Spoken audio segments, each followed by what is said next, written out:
Fasten the lead thread in the bend of the hook. Wind forward tightly and closely, covering about 2/3 of the shank.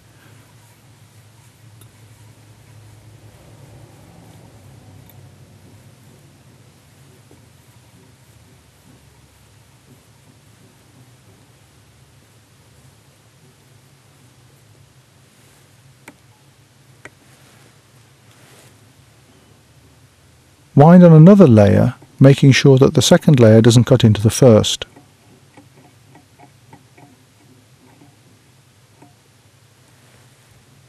Notice that the second layer of lead thread only covers the rear part of the shank, so that the fly gets the correct shape.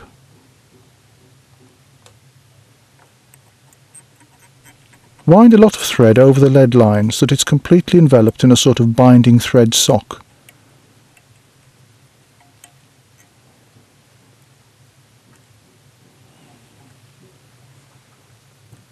It's important to attach the body material in the right order, that is, the reverse of how they will later be bound in place.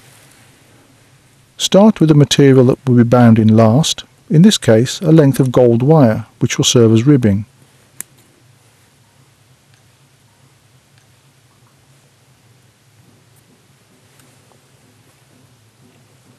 Fasten the wire at the rear of the bend in the hook.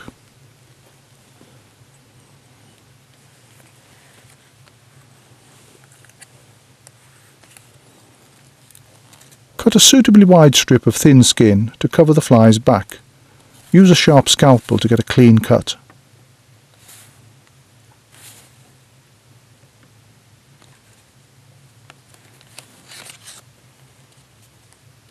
Pull the strip from the paper backing, making sure no paper is left on the strip.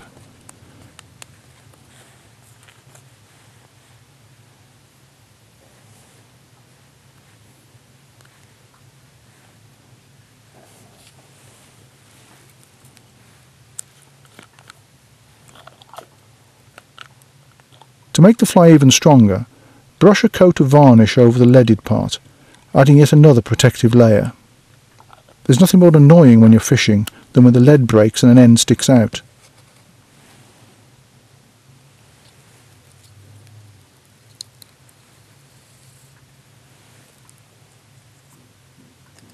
Cut off a good length of floss silk, about 30 to 40 centimetres.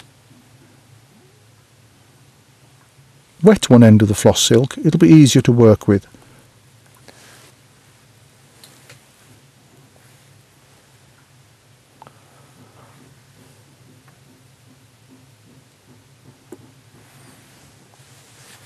And watch closely now.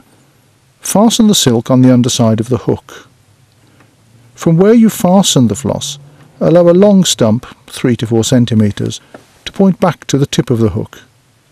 This part of the floss silk will be used to imitate legs.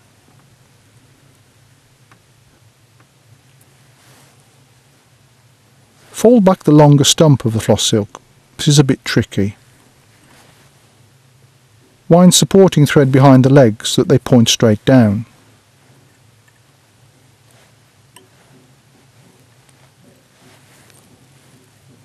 Stretch the floss silk over the back and wind the thread back to the bend of the hook. Attach the silk firmly at the bend of the hook. Wind the thread towards the eye of the hook. To prevent the legs getting in the way when making the body, lock them with one turn of thread so that they point forward instead.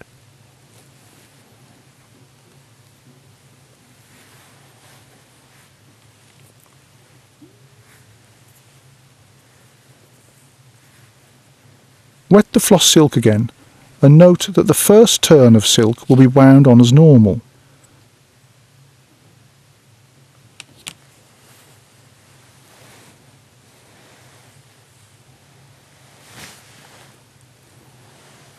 Then twist the silk between finger and thumb to make a more compact thread instead.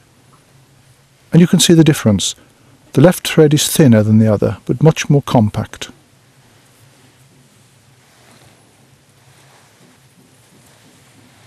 Wind around the body tightly and closely, noticing how the compact thread accentuates the larva's body segments. A tip: twist the thread slightly as you wind the turns. It makes it easier to fit the turns together smoothly.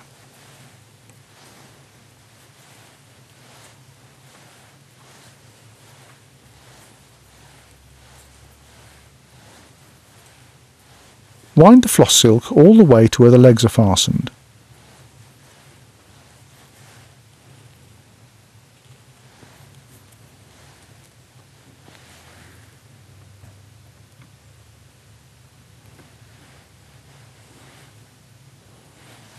Release the legs, wind a couple of turns behind and one turn precisely after the legs so that the legs stick out between the turns of floss silk.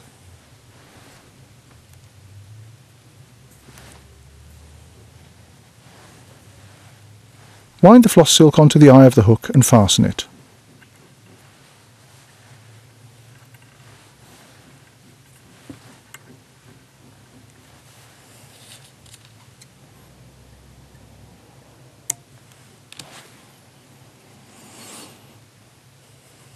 You can cut the legs to length now. A normal length would reach to the point of the hook, but no longer, because there's a risk they get tangled in the bend of the hook.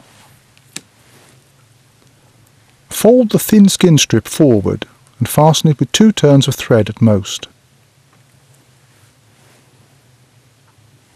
Fold the legs forward and lock them at the eye of the hook. This will make the task of ribbing easier. Wind the ribbing wire on with close even turns all the way to the point where the legs are fastened.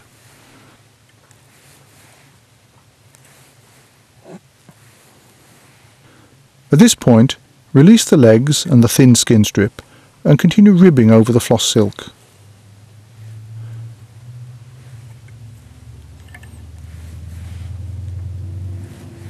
Fasten the ribbing and remove any excess. Stretch the last piece of thin skin and cut off any excess.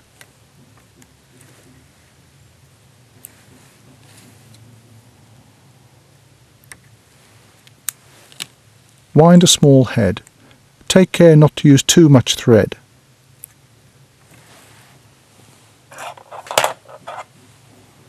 Finish off with a good whip finisher knot.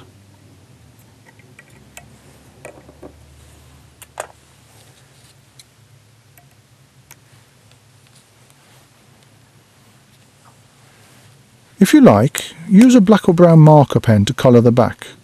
This should make it look more like the original. Colour only the front part of the back. Take care not to touch the floss silk. It absorbs the ink, which could spread over the whole body.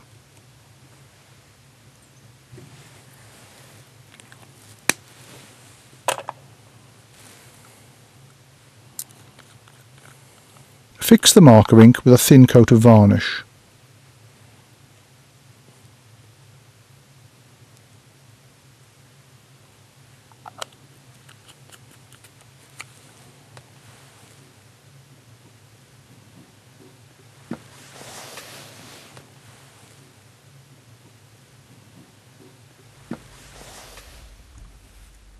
And there we have it, a simple but effective imitation of an olive caddis larva.